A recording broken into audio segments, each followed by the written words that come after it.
Assalomu alaykum. O'tgan kun davomida jahonda ro'y bergan muhim voqea hodisalar haqida odatdagidek kundalik xabarnomamizda.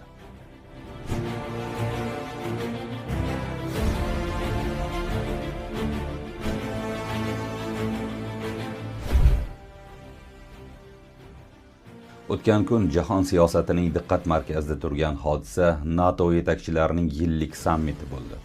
Unda NATO davlatlari AQSh prezidenti Donald Trampning bir necha oylik bosimidan so'ng 2035-yilga borib mudofaa xarajatlarini yalpi ichki mahsulotning 5% gacha oshirishga kelishib oldi.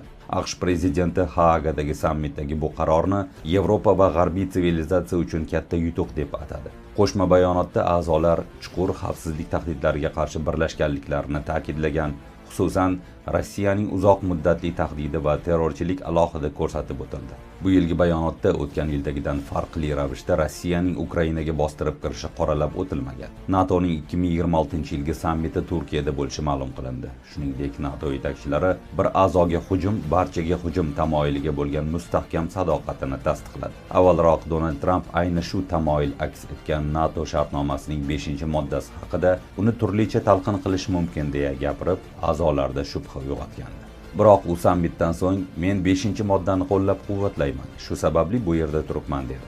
NATO shartnomasining yuragi bo'lgan 5-moddasi mazmuni shunday: agar NATOga a'zo biror davlatga kimdir hujum qilsa, bu barcha NATO a'zolariga hujum qilingan hisoblanadi va qolgan a'zolar zaruratga ko'ra siyosiy, iqtisodiy va harbiy yo'l bilan javob berishlari shart. Amalda bu modda faqat bir marta 2001-yil 11-sentyabrda AQShga uyushtirilgan terrorchilik hujumidan so'ng ishga tushirilgan.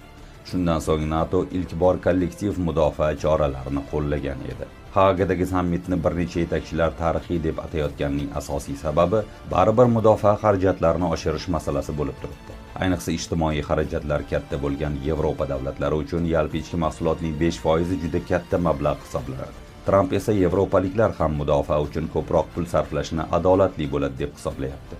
Sammit oldidan Ispaniya, Belgiya va Slovakiya bu xarajatlarga qarshi chiqqan bo'lsa-da, oxirida baribir kelishuvni imzoladi. Fransiya prezidenti Emmanuel Macron esa Trampning Yevropa ittifoqiga nisbatan boj tariflari borasidagi qarshi kurashiga norozilik bildirdi va kelishuvga chaqirdi. Biz ittifoqdoshlar o'laroq bir-birimizga ko'proq sarflashimiz kerak deb turib, savdo urushi olib borayotgan bo'lsak, bu mutlaqo mantiqsiz, dedi Macron. NATO bosh kotibi Mark Rutte Trampni Eron-Isroil mojarosidagi harakatlari uchun maqtadi. Tramp sulhdan keyingi voqealarni esa bu ikki davlat o'zini maktab hovlisidagi ikki bola kabi tutdi, dedi.